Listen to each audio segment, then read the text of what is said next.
Assalamualaikum warahmatullahi wabarakatuh. Om Swastiastu, Namo Buddhaya, salam kebajikan, Shalom. Halo semuanya, terima kasih sudah berkunjung ke channel Wayah Horor. Sebelum kita mulai cerita horor yang penuh misteri kali ini, saya punya permintaan kecil nih. Ingat ya, jangan buru-buru klik subscribe. Tapi kalau kalian menikmati kontennya, saya akan sangat senang kalau kalian mau menuliskan Waalaikumsalam di kolom komentar bagi yang muslim, atau jawab salam sesuai keyakinan kalian masing-masing. Dan jangan lupa untuk like videonya. Karena ingat, salam itu doa, dan doa itu adalah kekuatan yang luar biasa. Dengan menjawab salam di kolom komentar, itu seperti kita saling mendoakan kebaikan satu sama lain. Dan percayalah, itu lebih berharga daripada sekadar klik tombol subscribe. Oke, langsung saja kita mulai ceritanya. Selamat menyimak. Namaku Jaka Arya. Jurnalis independen dari Semarang, 32 tahun. Biasanya aku menulis tentang sejarah, budaya lokal, atau kisah-kisah rakyat yang hampir punah. Tapi yang satu ini, bukan hanya nyaris punah, tapi seharusnya tak pernah dibangkitkan. Semua berawal dari pesan pendek yang masuk ke email redaksi. Mas Jaka, kalau berani, datanglah ke Pasar Banyurip. Setiap Jumat Legi ada yang berdagang, tapi tidak ada yang bisa lihat siapa penjualnya. Salam Ardiansyah, Karang Taruna Banyurip. Aku pikir ini sekadar kisah klinik. Tapi saat aku mencari Pasar Banyurip, di arsip lama, satu hal aneh muncul. Pasar ini tidak pernah disebut dalam peta resmi. Padahal warga di forum menyebutnya aktif sejak zaman kolonial. Itulah yang menarikku untuk datang. Saat tiba di desa Banyurip, suasananya tenang. Hening, terlalu tenang. Pasar terletak di ujung desa dekat tebing dan hutan bambu. Bangunannya semi permanen, beratap sengkaratan, dan lantainya sebagian masih tanah merah. Tapi yang membuatku bergidik adalah bau dupa yang samar tercium meski matahari masih tinggi. Tidak ada yang membakar apapun. Aku coba bertanya ke beberapa warga. Pak, katanya di sini ada pasar gaib tiap Jumat Legi? Jangan tanya soal itu, Nak. Pulang saja sebelum gelap, kata seorang bapak tua sambil menutup jendela rumahnya perlahan. Seorang ibu penjual jamu hanya tersenyum pahit. Kalau kamu lihat ada yang jualan malam-malam, jangan ditanya harganya. Yang bayar itu biasanya nggak pulang. Aku memutuskan menyusuri pasar, mengamati kios-kios kosong. Di salah satu sudut pojok pasar, aku menemukan sebuah batu nisan terpendam setengah di tanah, tanpa nama. Bukan bagian dari makam, tapi jelas batu nisan. Dan di dinding belakang kios kayu tua ada coretan samar. Yang tak dikenal tetap menjual, yang tak disebut tetap memanggil. Aku merinding. Aku sadar, aku mungkin bukan jurnalis pertama yang datang ke sini. Tapi entah kenapa aku merasa akan jadi yang terakhir. Jumat Legi masih 2 malam lagi. Tapi Pasar Banyurip tidak lagi sunyi. Setiap malam, saat jam menunjukkan pukul 11, terdengar suara pelan. Gesekan sendok pada mangkuk, denting uang receh, hingga suara, mau beli apa, Le? Semua itu tanpa satupun penjual terlihat. Aku memutuskan untuk merekam suara-suara itu. Namun saat aku memutar ulang rekaman di penginapan, suara itu lenyap. Yang terekam hanya gemuruh angin dan lolongan jauh dari hutan bambu. Aku datang ke pasar malam hari. Tak ada lampu, tak ada orang. Tapi tiba-tiba, bau daging terbakar menguar dari arah los tengah. Seperti aroma sate. tapi amis dan anyir seperti darah tua. Dari kejauhan, aku melihat lapak yang tampak menyala samar. Bukan cahaya lampu, tapi seperti obor kecil. Dan di tengahnya ada seorang nenek tua duduk diam, memandangi mangkuk kosong. Aku beranikan diri mendekat. "Mbah, jualan apa?" Ia menoleh perlahan, matanya kosong, tapi seolah tahu semua tentangku. "Bukan kamu yang kucari, yang kami tunggu, yang belum membayar utangnya." Tangannya keriput, namun saat menyentuh meja dagangannya, muncul barang-barang aneh. Potongan rambut, gigi hitam, dan kancing baju dengan darah kering menempel. Yang beli kemarin nggak kembali, tapi utangnya tetap kami tagih. Aku mundur perlahan, namun tanah di sekeliling terasa mulai lengket seperti berdiri di atas darah yang belum kering. Keesokan paginya, aku menelusuri arsip lama di rumah kepala dusun. Di balik tumpukan buku tua, aku menemukan peta tua tahun 1950-an. Tertulis jelas, lahan eksekusi 1949 dilarang didirikan bangunan di atas area ini. Lokasinya tepat di atas pasar Banyuri sekarang. Sore harinya, anak-anak kecil mulai sakit demam tinggi. Seekor kambing mati mendadak di dekat los pasar. Tubuhnya membusuk dalam 1 jam. Dan yang paling membuat gemetar, seorang warga bernama Bu Minah dilaporkan membeli cabai di malam hari di lapak yang tak terlihat di siang. Sekarang Bu Minah hilang. Tak ditemukan di rumah, pasar, atau jalan desa. Dan Jumat Legi, tinggal 1 malam lagi. Hari Kamis malam, beberapa warga mulai membakar kemenyan di halaman rumah. Ada yang menyebar bunga 7 rupa di pintu. Ada pula yang menulis mantra di daun pisang dan menempelkannya di gerbang pagar. Aku, Jaka, berdiri di depan los pasar yang kini terasa seperti perut bumi yang perlahan membuka diri. Sejak Bu Minah hilang, tak ada warga yang berani mendekati pasar setelah maghrib. Namun seorang anak remaja mengaku melihat Bu Minah berdiri di depan lapak kosong, membeli cabai dari tangan yang tidak punya badan. "Tangannya gede, Mas, tapi cuma tangan doang. Waktu saya nengok lagi, Bu Minah udah nggak ada. Polisi desa tak banyak membantu. Katanya, itu urusan lama, bukan kita yang bisa mengurus." Di dalam los tengah pasar, aku menemukan sebuah buku lusuh yang terkubur separuh di bawah tumpukan jerami. Saat kubuka, bukan catatan biasa. Ada daftar nama, jumlah barang, dan keterangan. Belum lunas, harus kembali. Tukar jiwa, belum sah. Dan di halaman terakhir, tertulis namaku. Jaka Arya belum memilih. Saat malam tiba, aku merasa ada yang mengintai. Bukan 1, tapi banyak. Langkah kaki kecil, namun berat. Seperti mereka menginjak sesuatu yang bukan tanah. Aku merekam lagi. Dan kali ini saat kuputar di laptop, suara perempuan. "Dagangan kami bukan untuk tawar-menawar. Sekali dilihat, kamu harus pilih." Tepat pukul 23.45 malam itu, aku melihat pasar hidup. Semua los yang siangnya kosong, kini dipenuhi bayangan samar.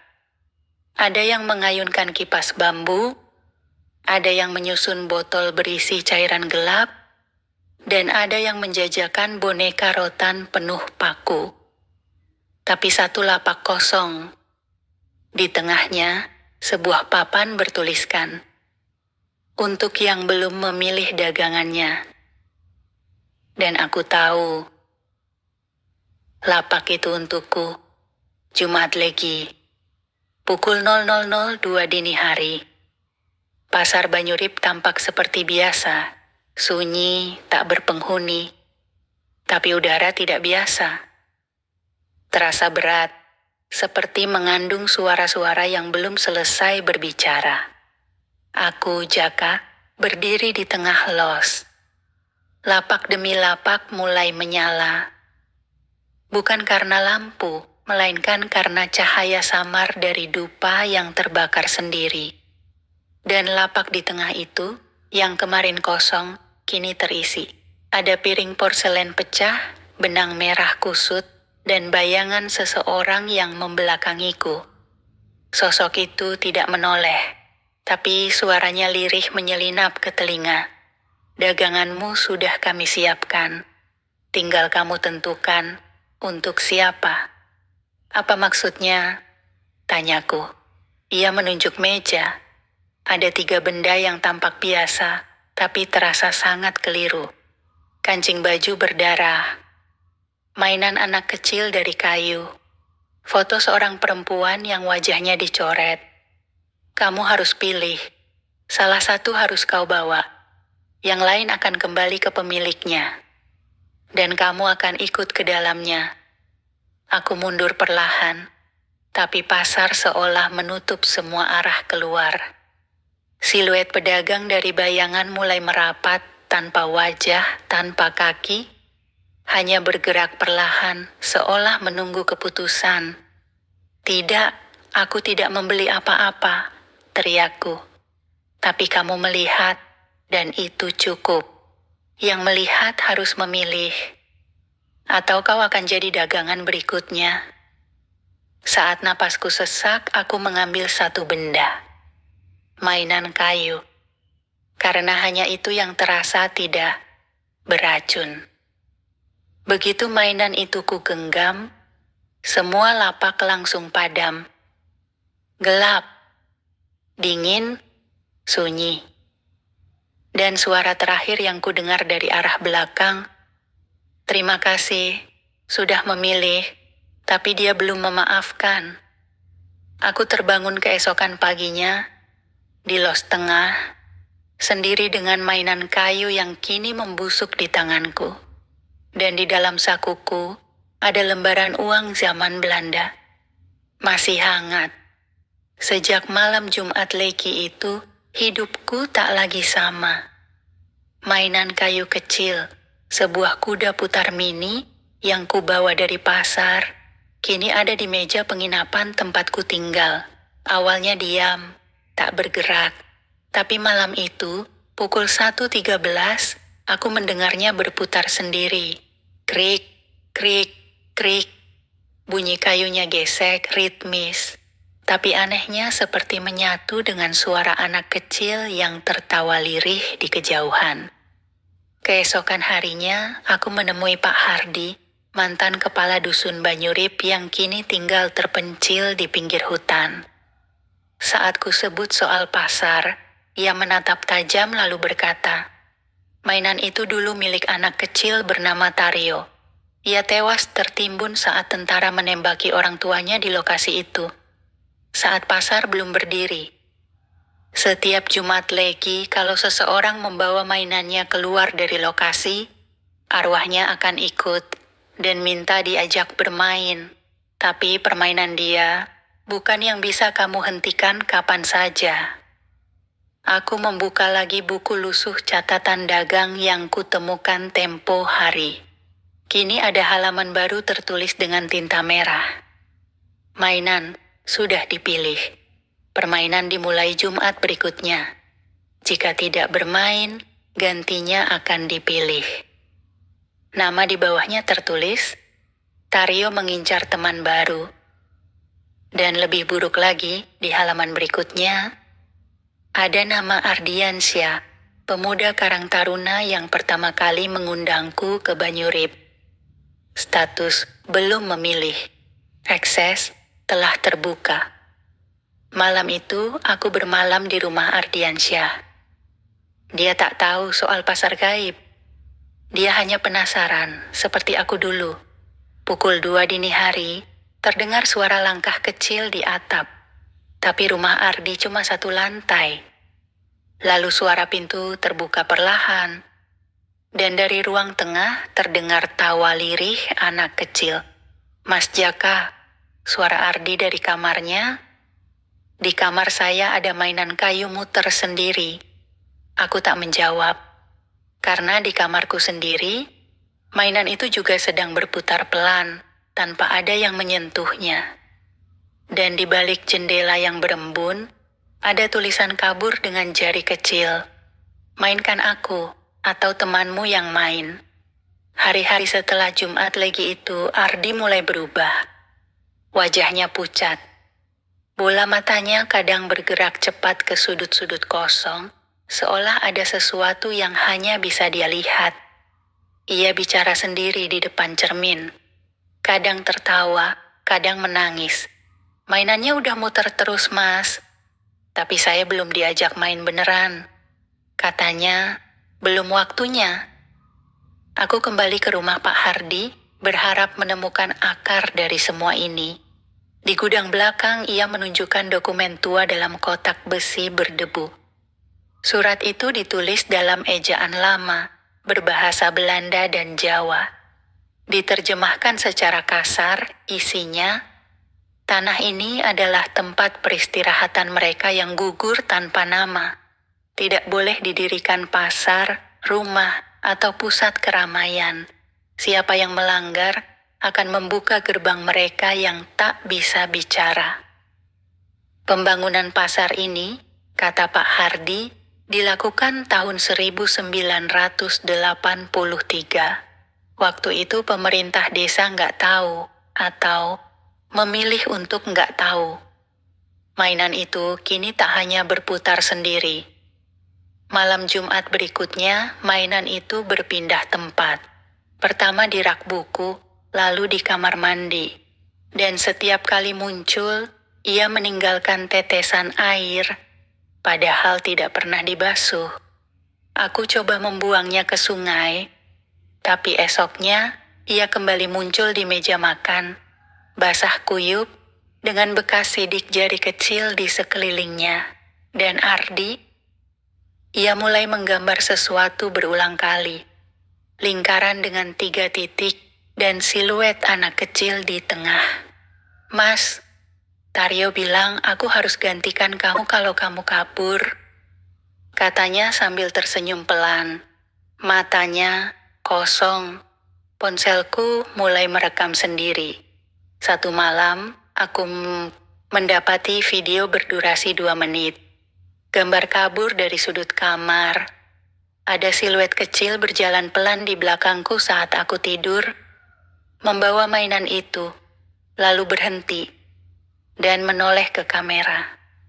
Wajahnya tak terlihat, tapi di layar ponsel muncul teks otomatis dari fitur subtitle. "Masih belum mau bermain?" Hari itu langit Banyurip mendung, tapi bukan mendung biasa. Seperti menggantung berat menekan kepala. Angin tak bertiup. Burung pun tak terdengar. Dan di depan rumah Ardi, ada garis melingkar terbuat dari bunga melati layu. Entah siapa yang menaruhnya. Namun satu hal yang pasti, mainannya ada di tengah lingkaran. Aku kembali membuka buku lusuh dari pasar, mencari nama-nama selainku dan Ardi. Dan ternyata, memang ada. 5 nama lain tercantum.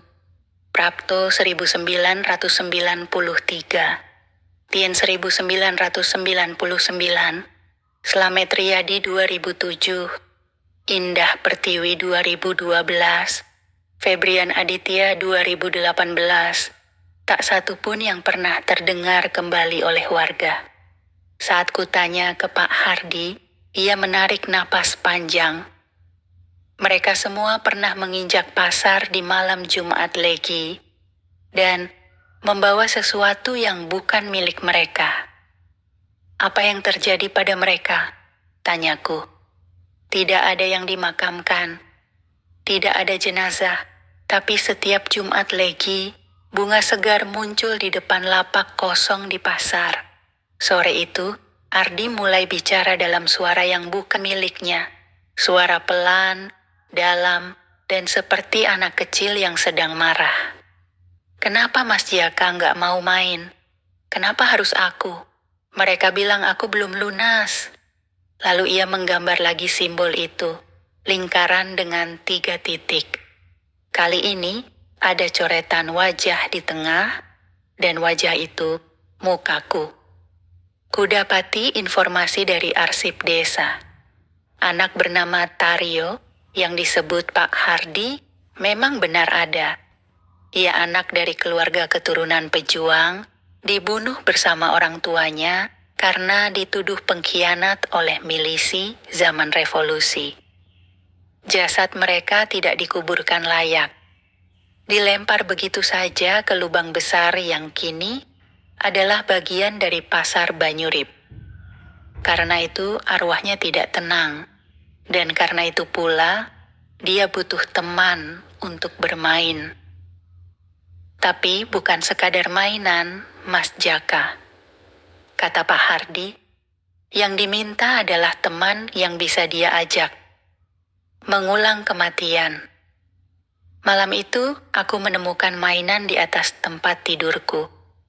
Tapi kini, di sekelilingnya ada lingkaran dari debu dan tanah merah. Dan di tengah-tengah tanah itu muncul 3 lubang kecil yang mengeluarkan bau anyir seperti darah lama. Dan suara lirih terdengar dari bawah tempat tidurku. Ayo main Mas Jaka, kita putar lagi dari awal. Pagi Jumat Legi itu Ardi menghilang. Tak ada suara, tak ada jejak.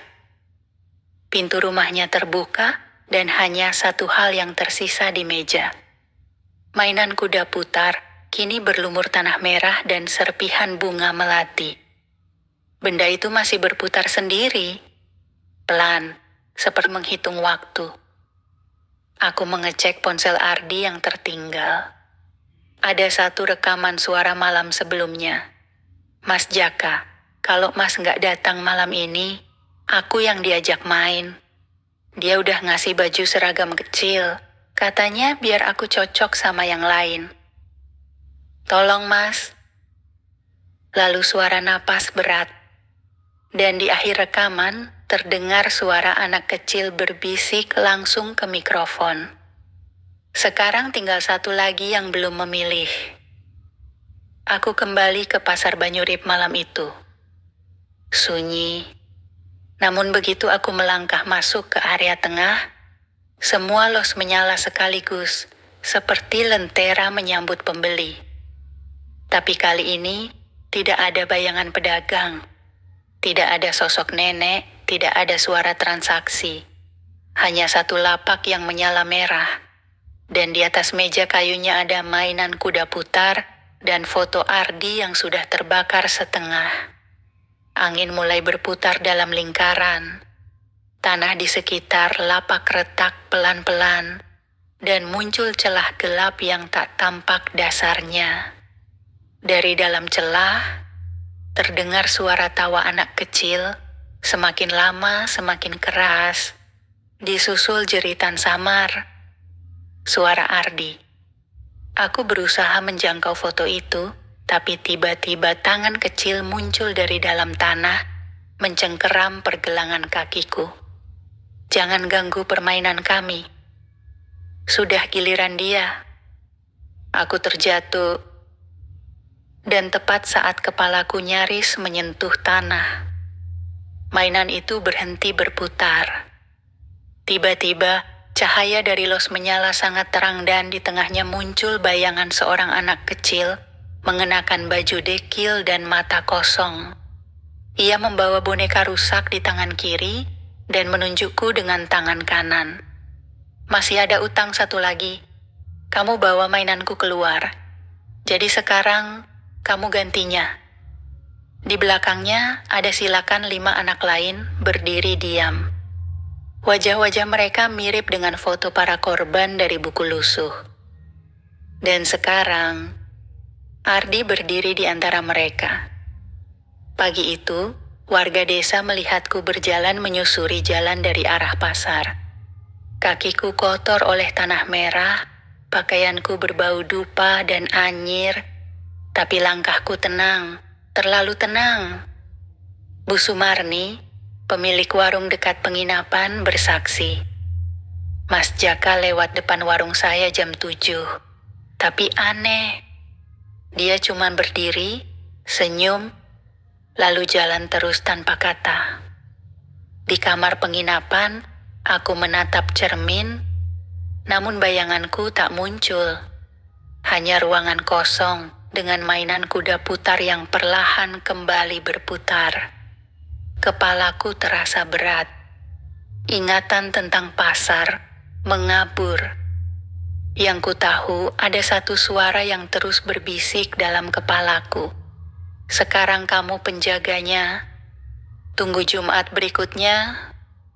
Warga mulai merasa ada yang tidak beres.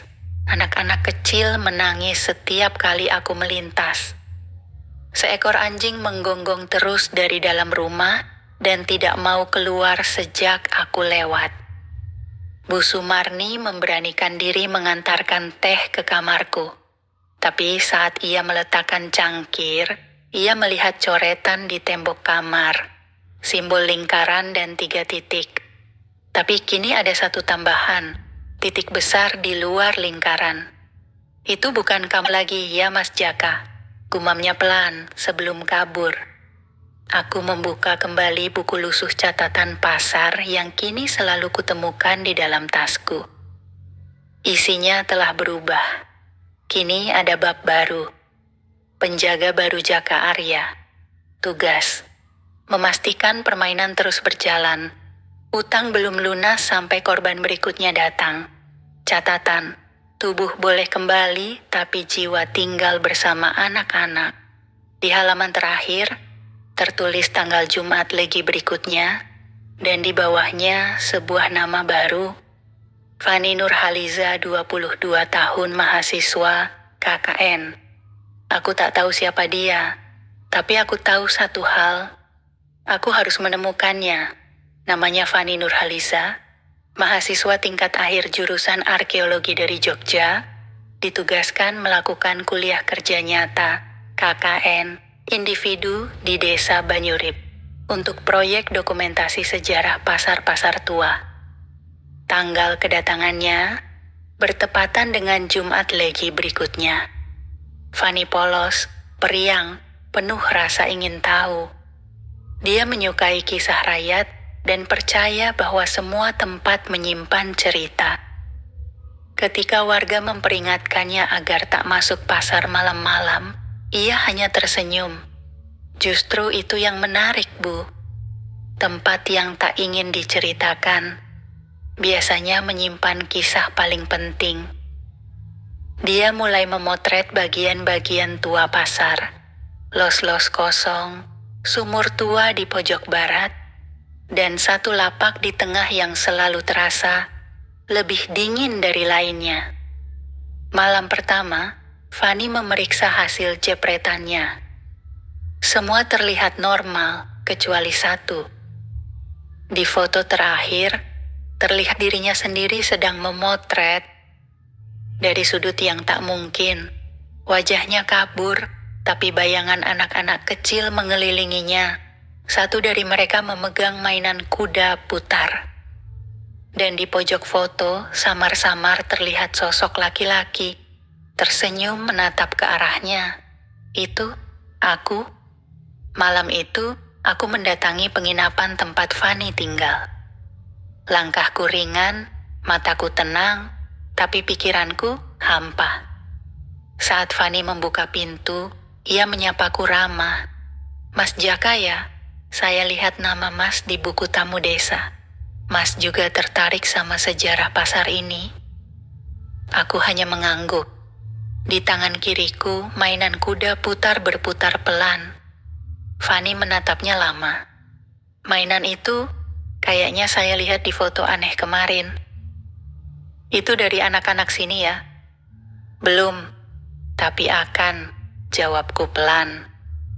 Keesokan paginya, Fani mendapati cermin di kamarnya retak sendiri.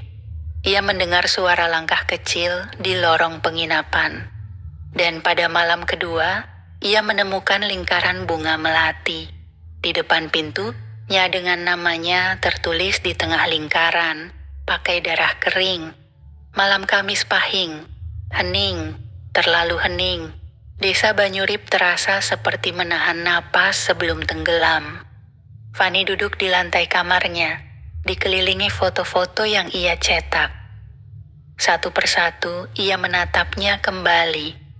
Dan semakin ia amati, semakin banyak sosok kecil muncul di dalam tiap frame, padahal saat memotret, tempat itu kosong. Kenapa tiap malam makin banyak bayangan? Kenapa aku merasa seperti sedang diawasi oleh anak-anak? Di luar kamar terdengar suara seretan kayu, seperti roda kecil yang berputar. Lambat, sabar, menunggu. Di dalam tasnya, Fanny menemukan buku lusuh berwarna coklat. Ia yakin tidak pernah memilikinya, namun di dalamnya tertulis rapi. Fanny Nurhaliza korban ke-7. Tugas: membawa cerita keluar dari pasar. Jika gagal, nama akan dihapus. Jika melawan, akan menjadi penjaga berikutnya. Di lembar terakhir, ia membaca kalimat yang membuatnya menggigil. Penjaga sekarang, Jaka Arya status, melemah. Pengganti tersedia. Persiapan ritus Jumat Legi dimulai.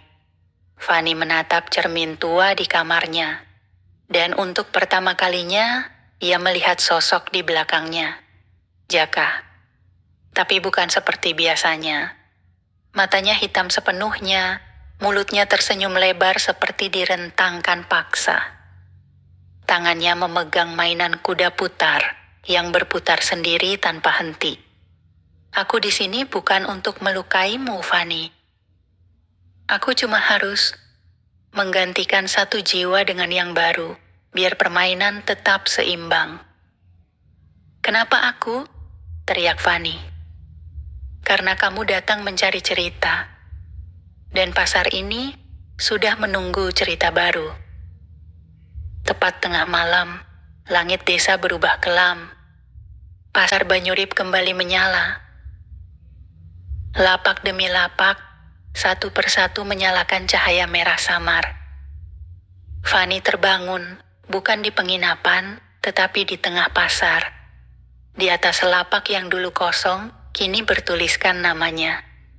Sekelilingnya, 5 anak kecil dan 1 pria dewasa. Jaka, anak-anak memegang mainan rusak. Dan Jaka, ia menatap Fanny dengan wajah memelas. Maafkan aku. Aku juga dulu hanya korban. Tapi begitu kamu masuk lingkaran, kamu cuma punya 2 pilihan. Jadi bagian dari pasar atau menggantikanku jadi penjaga.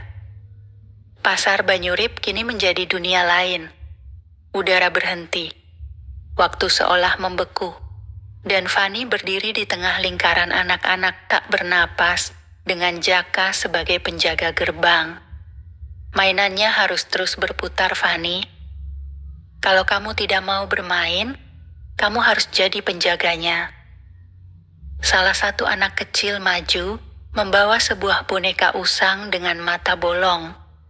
Boneka itu diletakkan di tangan Fanny, lalu ia berkata pelan, "Kalau kamu peluk ini, kamu akan lupa siapa kamu. Tapi kamu bisa tinggal di sini, dan tak perlu takut apapun lagi." Fanny menggigil. Ia menatap boneka itu. Dan di saat bersamaan, Jaka berlutut di hadapannya. Fanny, aku ingat siapa aku sekarang. Tapi aku sudah terlalu lama di sini. Kalau kamu kuat, kamu bisa hentikan ini. Tapi kamu harus masuk lebih dalam. Fanny menutup matanya dan menjatuhkan diri ke tanah. Ia menembus selantai lapak, jatuh ke lorong gelap penuh tulang dan reruntuhan. Di sana, ia melihat ratusan tengkorak, dan di antaranya, satu gundukan batu besar bertuliskan, "Tanah ini bukan untuk dijual, yang melanggar akan tinggal di bawahnya selamanya." Tiba-tiba, tulang-tulang mulai bergerak. Bentuk manusia terbentuk dari kerangka-kerangka itu, dan semua menunjuk ke arah Fanny. Suara dari langit pasar menggema. Pilihannya jelas. Tinggalkan dunia dan permainan berhenti. Atau kembalilah dan mainan akan terus mencari korban. Fanny berdiri. Ia memegang batu nisan besar dan mulai menggali bagian bawahnya mencari pusat kutukan. Tangannya menyentuh kotak kayu kecil dan saat dibuka, di dalamnya hanya ada potongan pita merah dan kepingan foto anak kecil, Tario. Dalam penglihatan sekilas, Fanny melihat masa lalu. Tario bukan arwah penasaran. Ia dikorbankan oleh sesepuh desa sebagai tumbal agar pasar laris. Kutukan ini bukan kebetulan, ia dijaga dan dilestarikan. Penjaga pasar bukan hanya korban, tapi bagian dari rantai panjang yang disengaja. Dengan teriakan keras, Fanny membakar pita merah itu. Api muncul bukan dari benda, tapi dari dalam tanah. Tanah retak, pasar runtuh perlahan, dan suara jeritan anak-anak berubah menjadi tangisan lega. Tario muncul di hadapannya, wajahnya utuh, tersenyum. "Terima kasih, Mbak. Sekarang aku bisa pulang." Fanny terbangun di tengah pasar. Langit sudah terang. Tak ada lagi kabut, tak ada suara anak-anak. Dan pasar telah runtuh total. Lapak-lapak berubah menjadi reruntuhan. Tanah menghitam. Sumur tua di pojok kini terbuka, dan dari dalamnya keluar asap tipis putih seperti uap yang dilepaskan setelah lama terperangkap. Warga menemukan Fanny tergeletak di tengah lapak yang terbakar. Ia dibawa ke puskesmas, namun selama 2 hari, ia tak berbicara sepatah kata pun. Dokter menyebutnya syok berat. Tapi yang aneh adalah apa yang ia gambar berulang kali di balik kertas resep. Simbol lingkaran dengan 3 titik. Namun kali ini, titik keempat muncul di luar lingkaran. Dan sebuah panah menunjuk keluar seolah satu jiwa telah berhasil keluar dari lingkaran permainan. Jaka tidak pernah ditemukan. Warga bilang ia pergi malam sebelum pasar runtuh. Tapi beberapa orang bersumpah melihatnya berdiri di tengah jalan pasar yang gelap sambil membawa tas kecil dan mainan kuda putar. Menatap ke arah gunung, lalu berjalan pelan dan lenyap. Pak Hardi menemukan kembali naskah kuno dari desa. Lembar terakhir kini terbakar sebagian, namun kalimat yang tersisa cukup jelas.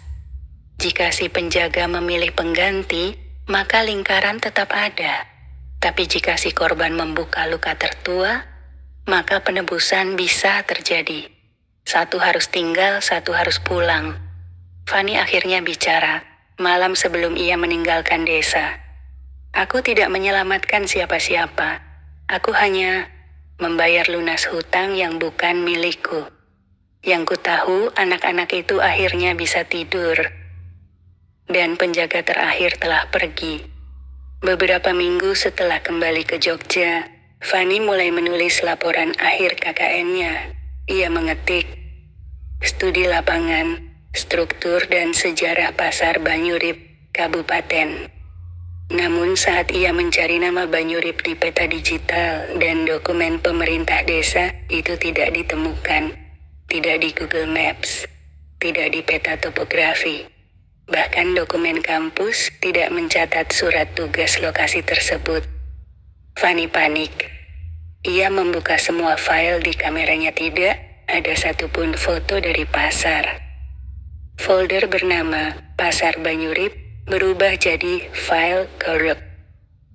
Saat ia buka, hanya satu gambar yang tersisa. Foto dirinya tersenyum pucat, dengan anak-anak kecil berdiri kabur di belakang. Sore itu, paket datang ke kos Fanny. Tanpa nama pengirim, di dalamnya hanya ada sebuah mainan kuda putar mini berlumur tanah kering. Potongan pita merah sobek seperti dari nisan, dan secari kertas lusuh bertuliskan tulisan tangan. Lingkaran tertutup, tapi jaga dirimu. Kadang, pasar mencari bentuk baru. Fanny mencoba menghubungi satu-satunya nomor yang ia simpan dari desa nomor Pak Hardi.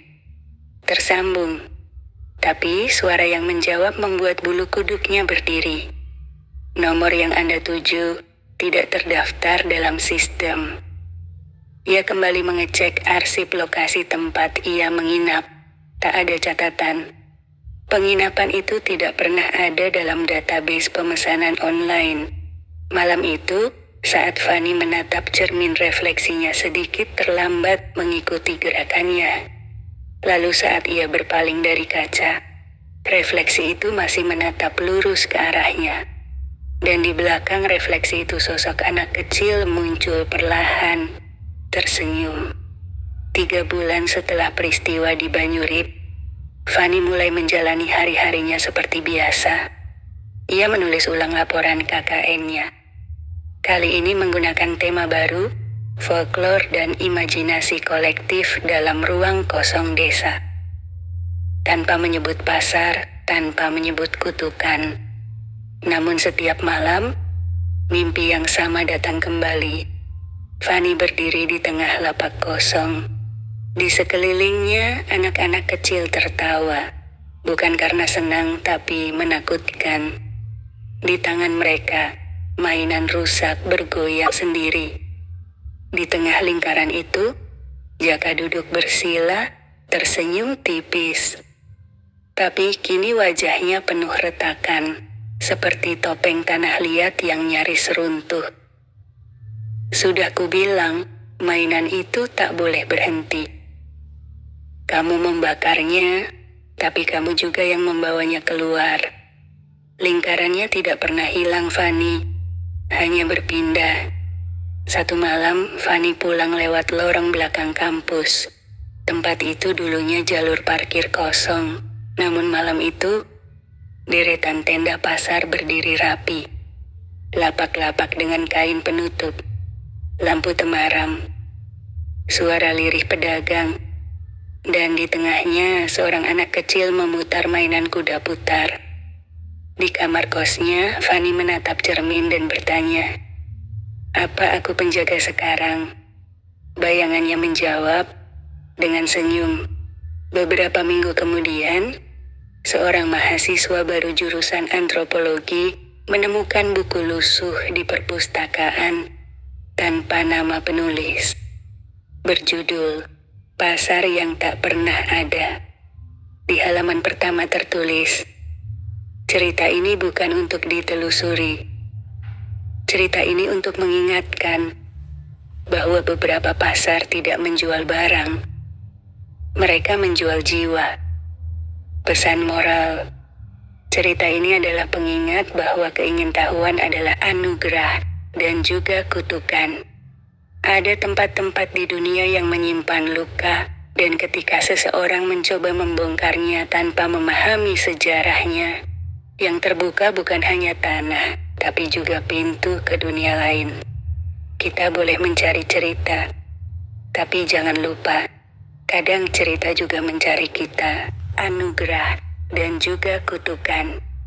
Ada tempat-tempat di dunia yang menyimpan luka, dan ketika seseorang mencoba membongkarnya tanpa memahami sejarahnya, yang terbuka bukan hanya tanah, tapi juga pintu ke dunia lain. Kita boleh mencari cerita, tapi jangan lupa, kadang cerita juga mencari kita.